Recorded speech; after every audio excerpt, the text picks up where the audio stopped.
Thank you for joining us for this North Metro TV Local Decision 2018 Candidate Spotlight. Today I'm sitting down with Mandy Meisner, who is running for Anoka County Commissioner in District 4. Mandy, thanks for being here, first of all. Pleasure to have you in the studio. Thank you so much for having me. All right. Well, the primary election is coming up on August 14th, and there's 4 candidates running for this seat, an open seat for the first time in a really long time. Well, I'm sure we'll talk about that a little bit today. But first, just want to know, why are you running for office? What made you make that decision? Yes, well, that is a great question. I'm running for this office, County Commissioner, because it is an effective place to get things done in a meaningful way. And I know this because of my community service work for a lot of years, and I have worked side by side with many of the commissioners, Robin West, Julie Brosted, Micah Mosh. So because of this, I've been able to see the work that they do, the engagement that they have in community. And in fact, I talked to Jim Kordiak about this about 5 years ago, about my interest in this role. And when he tapped me on the shoulder, I believe it was last winter, and he said, okay, well, I am sending in a press release to announce my retirement tomorrow. Here's your chance, kid. And so I found myself with the opportunity I didn't think that I would have, because I thought Jim would be doing this, forever. And I had a decision to make: would I step into this opportunity or not? And so I've chosen to step into it. Okay. Politics isn't easy. Anyone that's in it knows that. Anyone that's around that can see that. Why? There's a lot of ways, and you even mentioned some, a lot of ways to be involved in your community. Mm-hmm. Why this path for you at this time? Again, a very good question. So I am not a politician. I'm a community service leader, and that's really what I've been doing for the last decade. And in terms of politics, it is very new to me. It's not something I thought that I would ever enter into. My community, though, for many years has been asking me to run for something. They've seen my ability and my passion to serve community in my own backyard, and I've always said no. But I'm saying yes today because this is just a rare opportunity of a role that I've always been interested in. And I know that I can best represent the Anoka County of today. And I've been representing community for the last decade, just not in an elected fashion. So that is why I'm here today, simply to do what I've always done, which is to serve my community. What are the most important issues facing Anoka County as you look at it, and for you in this race, what are the most important issues? Yeah, well, because I have been involved in Anoka County and my own backyard for such a long time, I've been able to talk to a lot of people, see a lot of issues that are trending, and for me, the top 3 issues that are important for me as County Commissioner are: number 1, jobs in the trades, promoting that, working with employers, working with educators. Vocational training is not second place to college. We need to start telling our students this, our teachers this, our employers this. Very important to me. I happen to be the only labor endorsed candidate at this time. My second issue is something that I just feel very passionate about: mental health and addiction issues. Mental health I've been advocating for the last almost decade, mainly through the Lee Carlson Center here in Fridley. And then addiction issues have recently come into the fold in the last 2 to 3 years as it's been very prevalent in Anoka County.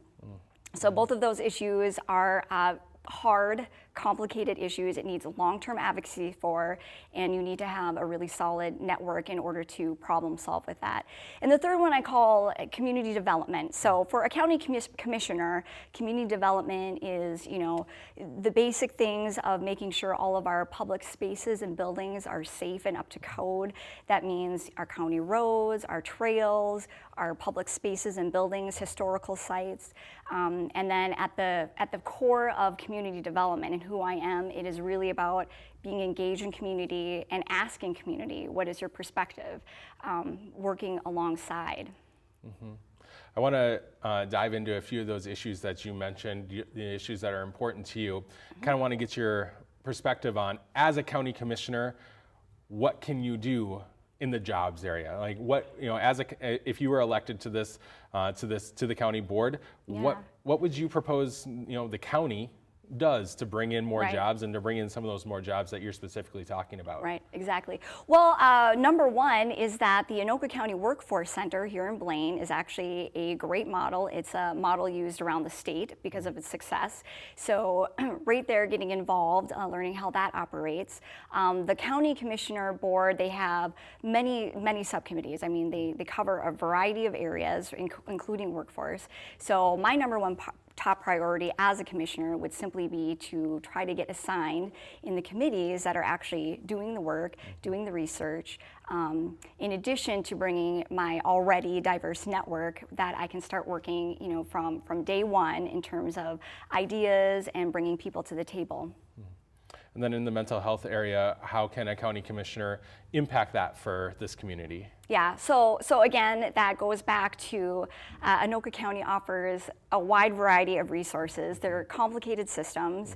Many of the subcommittees, human resources takes up about 60% of their $350 million budget every year. So getting informed about, okay, what does this look like as a county commissioner, whether it's policies, whether it is actual services. In terms of family services, I think mental health is a big component in terms of county government. So in the school systems and kind of being that first stop of we identify a problem, does this family need county help, county services, that is a huge part of it. And then in the community development area, what is the role of a county commissioner in building community? Oh, well, in my opinion, again, when you are making large, significant decisions about your community, I think that it is crucial that you are part of that community, that you are engaged with it, that you are examining it from multiple perspectives, and again, asking. Whether I'm a candidate or whether I'm an elected official, it is always a two-way street. So I am going to be doing as much listening as I am about talking. When you are doing that listening, when you're at the door talking to people, door knocking is still, even as technology continues to advance, door knocking is still something that every candidate does. Absolutely. Or especially every candidate that wants to win does, at least. Yes. What are you hearing from residents? What are the messages that are being relayed to you as you listen, across District 4? Yes. Well, first I want to go to that because you are absolutely right. Door knocking, it continues to be the number one method, as it should be, because this is an opportunity to meet people in their home, shake their hands, ask questions.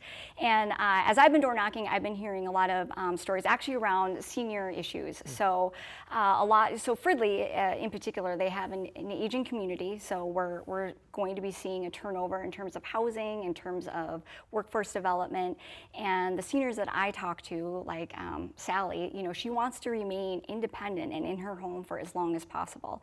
So as a county commissioner, it's like, how does that work where we can supplement her, to make sure that she can stay in her home for as long as possible, keep her independent, keep her safe. So senior issues is a big one. Education is, now I say this because county commissioners don't really have direct influence over education, but as I'm going to the doors, having good schools absolutely is a priority for families, as well as general safety in the neighborhoods. So neighborhood safety is probably the other issue that just gets talked about both by men and women, that they enjoy living in Anoka County because of the general low crime rate, that it's very important to them that, to have their kids go out and play in the neighborhood and they don't have to worry about crime and that kind of thing is important to them. And so they appreciate that and they want to see that continued. As Blaine and even Coon Rapids, as the two biggest cities in the county, get a lot of attention, what do you think you would be able to do for southern Anoka County, that part of the county that having that area is, whoever it is, going to have a new voice. Yes. So what do you think you can do for that area of Anoka County? Yes, well, you bring up an excellent point. So Columbia Heights, Fridley, part of Spring Lake Park and Hilltop, they are very different from Ham Lake and the other parts of Anoka County. And as far as what I plan to do is represent. So again, we have different needs, we have different solutions, and to be in tune with that and to advocate what that means for my district. How will you work to represent everyone in the district if you're elected? Because if you're elected, not everyone's going to vote for you. There's Right. going to be people that think somebody else is a better choice. But if you're elected, how will you then work to represent all the people in the district? Right. Well, to the best of my ability, and to your point, not everyone who is going to vote for me. So I would just, offer this up in terms of general invitation, right? So I will work with the people who express their concern, and that will always be an open invitation. But if I don't know, and it doesn't have to be because they agree with me, but if they don't express their concerns or their issues with something, I guarantee you I can't represent them. So again, it's a two-way street, but my job as an elected official is to make that invitation known and welcome to everybody. If you are elected, what's the first thing you want to do? As you sit down at the county board in the seat, what's the first thing you want to do? The first thing, so actionable items.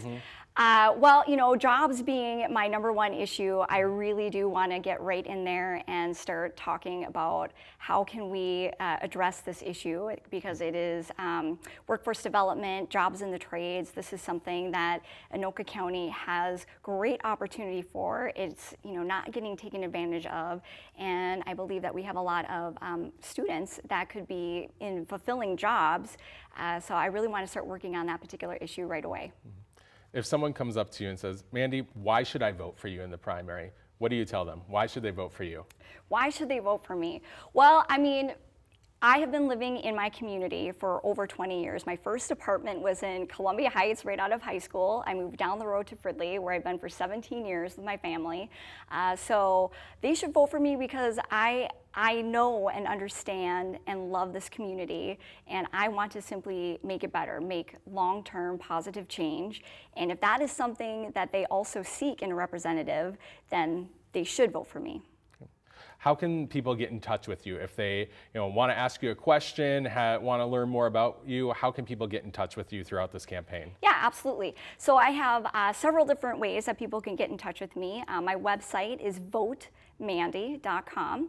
I also have a Facebook page, which is simply Mandy Meisner for Anoka County Commissioner. My cell phone, which is on, well, actually my cell phone has been floating around in the community for quite some time anyway, but my cell phone number is 763-226-1809, and all of that information for every person I meet and shake a hand with, it's all there for them. And at any point, whether it's before primary or before the general election, I welcome them to ask me, because this is an important job, and this hasn't been really an open seat since 1954. You were mentioning it's been a long time. This is very exciting and unique for my community. So 1954, between Al and Jim Kordiak, a father-son team, and a lot has changed since then. So, but we need to show up, and we need to vote in what this looks like and shape what the county commissioner seat is. Well, I want to thank you for taking some time coming in here and letting us get to know you a little bit better and letting the voters get to know you a little bit better. So thank you for taking that time. Thank you for having me. I really appreciate it. Thank you. I want to remind you that you can always head to northmetrotv.com for complete local decision election coverage. It's all there for you. You can watch more candidate spotlight interviews like this, read candidate biographies. They're all there for you. You can also find those just on our YouTube channel, which is just go to YouTube and search for North Metro TV. I've been your host, Ben Hale. Thank you for watching.